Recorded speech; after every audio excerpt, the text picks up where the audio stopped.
There's this verse in Jeremiah chapter 12 and verse 5. They can put it up. Jeremiah chapter 12 and verse 5 that says, if you have run with the footmen and they have wearied you, then how can you contend with the horses? And if the land of peace in which you trusted wore you out, then how will you do when the floods of Jordan come? That's what he's saying. If you've run with the footmen and they wore you out, how can you contend with the horsemen when they come? And he says things like this to Jeremiah. Before you were in your mother's womb, I called you to stand before kings and world leaders. Told Jeremiah that.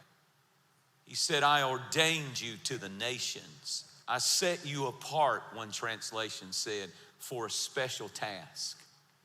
And I would read those words and I would change Jeremiah's name to Jentezen because he loves me as much as he loves Jeremiah, and I got a better name than he had. He's been known more famous to be a bullfrog, but I come on. Y'all don't even know that joke. You don't know Jeremiah as a bull. I'll have to try that on the old people. He told him, he said, you're going to speak to kings. You're going to go before great people.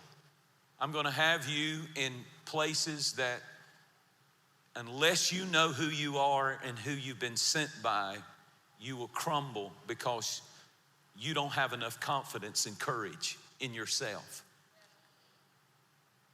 He said, there's a huge call on your life, Jeremiah. Judgment is coming, and I want you to say what other prophets, so-called prophets, are not saying.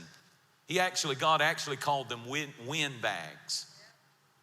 And he said they speak all nice things and they don't say the truth, but I'm gonna make you, he said, I'm gonna make your face harder than their faces. And don't be afraid of their faces. That's the one that set me free.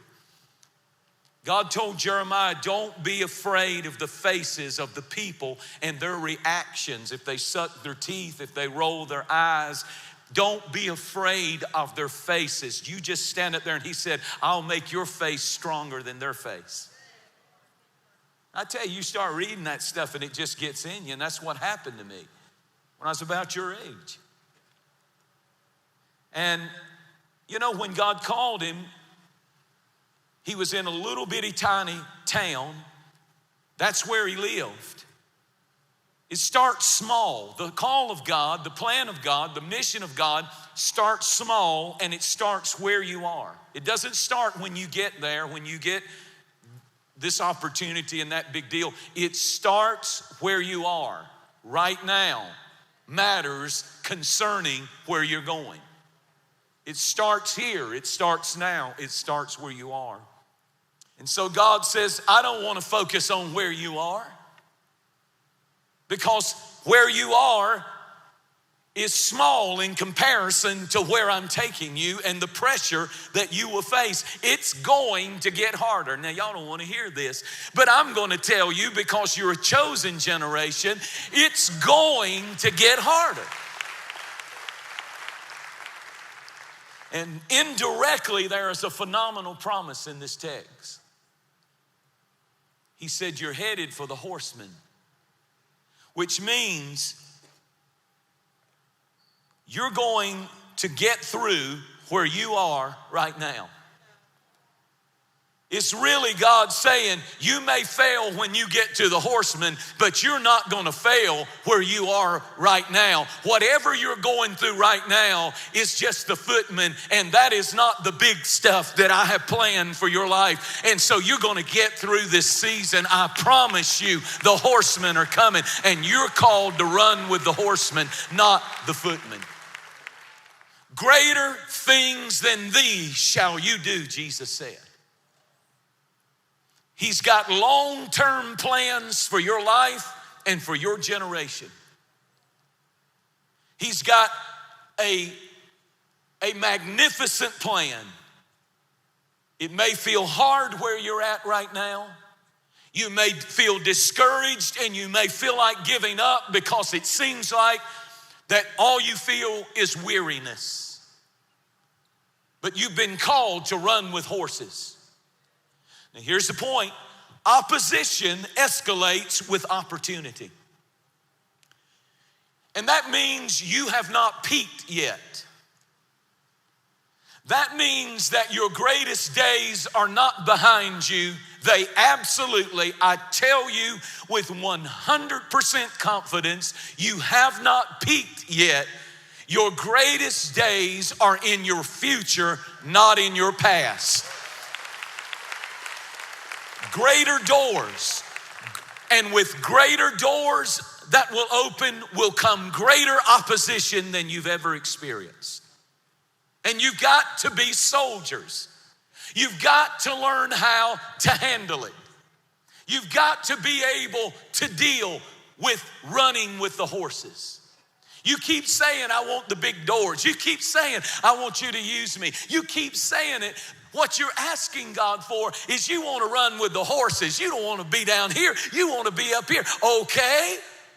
Then with the bigger doors comes greater opposition.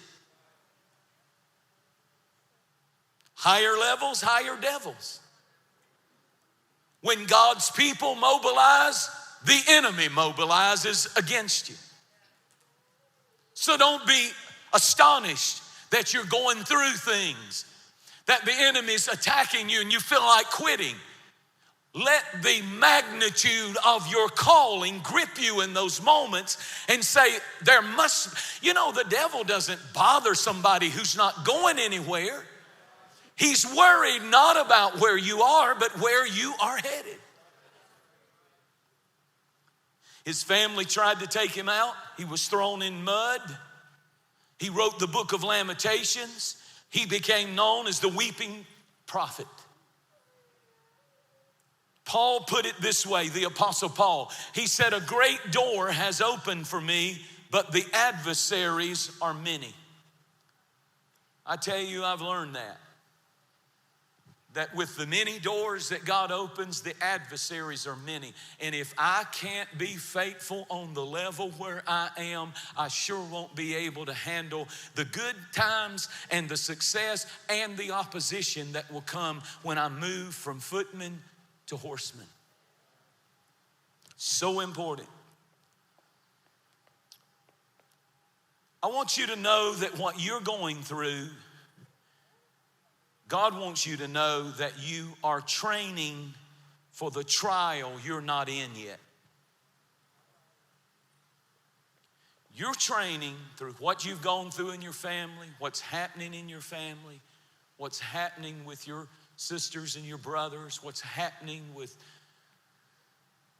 situations, heartbreaks, relationships, abuse, pain, injustice that happened to you. Maybe someone harmed you, someone hurt you, someone did something terrible. Maybe you failed yourself, made a horrible choice, and you just can't seem to get past the mistake that you made. All that God wants to do with that stuff is not beat you over the head with it and let it destroy you. He says, train for the trial that you're not in yet by going through what you're going through right now.